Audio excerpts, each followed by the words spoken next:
നിന്നെ ആരാധിക്കുന്നു, നിന്നെ ഞാൻ ആരാധിക്കുന്നു എന്നാണ് എന്റെ പരിഭാഷയിൽ ഞാൻ എന്റെ വ്യാഖ്യാനം. നിന്നെ മാത്രം ഞങ്ങൾ ആരാധിക്കുന്നു എന്നാണ് ബഹുമാനപ്പെട്ട KV ഉസ്താദ് അവർ നബറല്ലാഹുമർക്കദ അവര് ഇത് രണ്ടും തുല്യ ആശയം തന്നെയാണ്.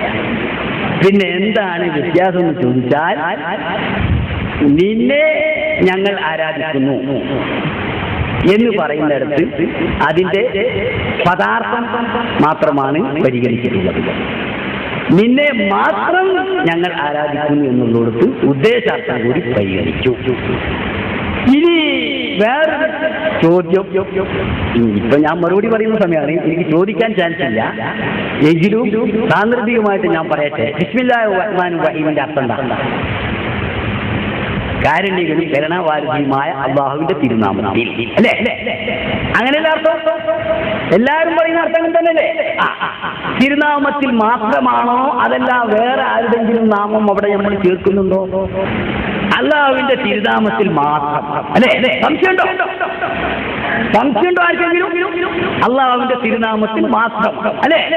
സംശയമില്ല. പിന്നെ എന്തുകൊണ്ടാണ് എല്ലാവരും അല്ലാഹുവിന്റെ നാമത്തിൽ എന്ന് പറഞ്ഞ് തിരുനാമത്തിൽ എന്ന് മാത്രം എന്ന് പറയാതെ അല്ലാഹുവിന്റെ നാമത്തിൽ എന്ന് പറഞ്ഞു നിർത്തിയത്?